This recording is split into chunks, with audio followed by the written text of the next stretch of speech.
first of all, I just don't buy that, but I buy the distinction and say there's nothing about mystery in science. There's puzzles, there's deep puzzles, there's things we don't know, there's things we'll never know, but they aren't systematically incomprehensible to human beings. The glorification of the idea that these things are systematically incomprehensible is, I think,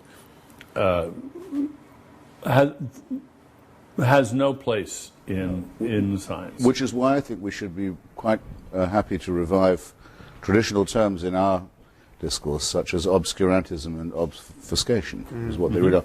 And to point out that these things can make intelligent people act stupidly.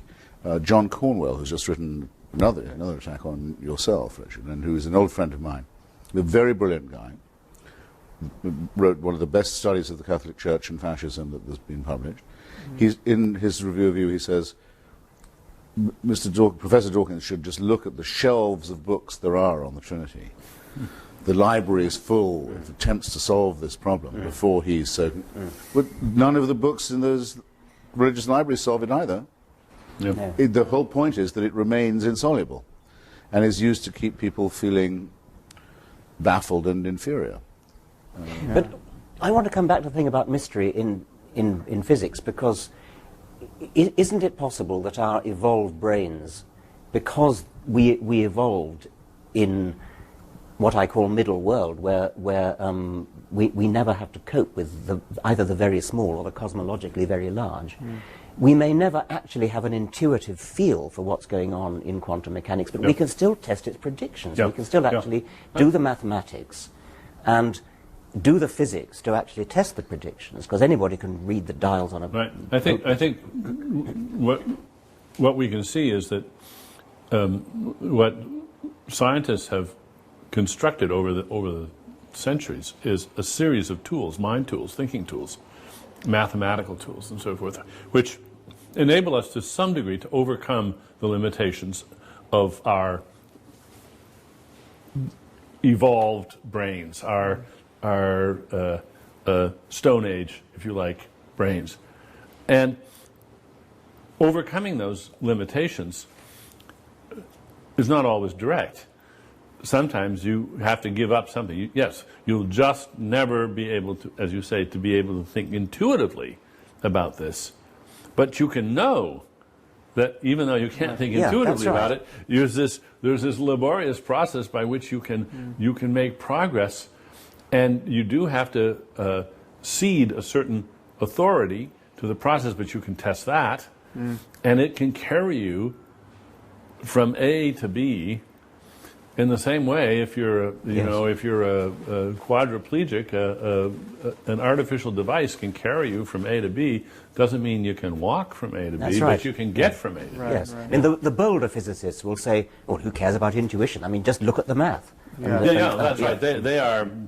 They are comfortable with living with their prostheses. Well, the perfect example of that is just dimensions beyond 3, because we can't visualize a 4th dimension or a 5th, but it's trivial to represent it mathematically, and so we can move into other dimensions. And now we teach our undergraduates how to manipulate n-dimensional spaces and to think about vectors in n-dimensional spaces, and they get used to the fact they can't quite what you do is you imagine 3 of them and say, you wave your hand a little bit and say, more of the same. But you check your intuition by running the maths, and it works. But it's easy to do something. Say you're a psychologist looking at personality, and you say there are 15 dimensions of personality, and you could think of them as being 15 dimensions in space. And anybody can see that you can imagine moving along any one of those dimensions with respect to the others, and you don't actually have to visualize 15-dimensional space. No. And you give up that demand, and you realize, I can live without that. It would be nice if I could do that, but hey, I can't see bacteria with the naked eye either. I can live without that. But I think there's one... I was challenged on the radio the other day by someone can't see bacteria. He had to be fairly quiet. No, said I believed in atoms on no evidence because I'd never seen one. Not since George Galloway said to me that he'd never seen a barrel of oil. Right. That's cute. That you realize that people at this point, they're wearing themselves right down to their uppers. I mean, they're desperate when they get to this stage. Yeah. The reason I say it is because I think it could, I don't want us to make our lives easier, but it makes the argument a little more simple. We are quite willing to say there are many things we don't know. Haldane, I think it was, said, the universe is not just queerer than we understand, it's queerer than we can understand. We know there'll be great new discoveries. We know we'll live to see great things, but we know there's a tremendous amount of uncertainty. That's the whole distinction. The believer has to say not just that there is a God, the deist position, that there may be a mind at work in the universe, a proposition we can't disprove, but they know that mind, and can interpret it. They're on good terms with it. They get occasional revelations from it. They have a book that is verbatim briefings from it. Now, any decent argument, any decent intellect has to begin by excluding people who claim to know more than they can possibly know. You start off by saying, well, that's wrong to begin with. Now can we get on with it? Yeah. So theism's gone in the first round. Yeah. It's off the island. Exactly. It's out of the show. That's a footnote I wanted to add to what Dan was saying. Even if mystery was somehow something we had to just, a bitter pill we have to swallow in the end. We are cognitively closed to the truth at some level.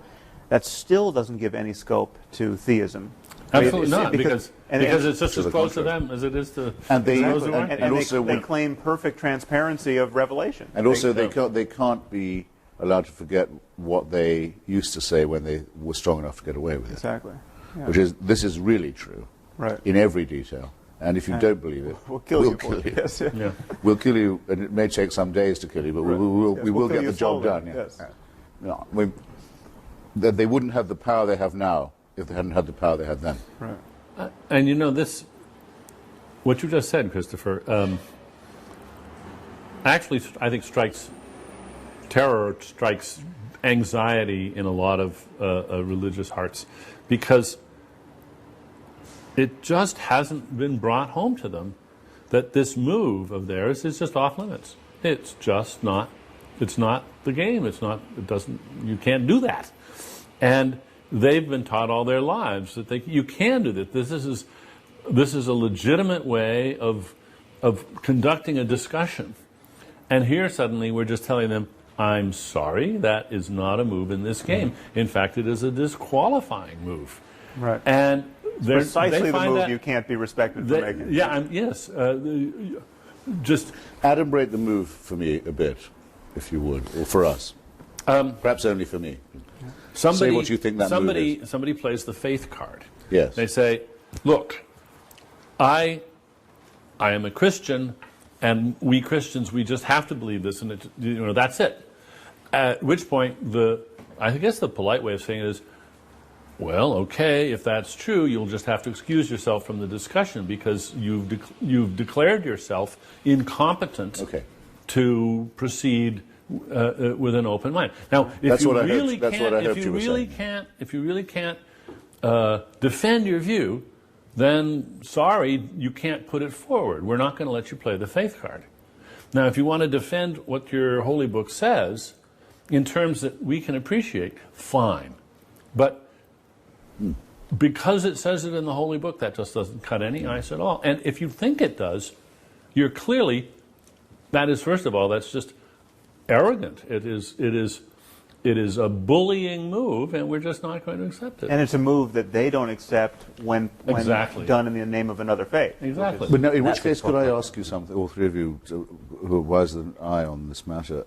What do we think of Victor Stenger's book that says that we can now scientifically disprove the existence of God?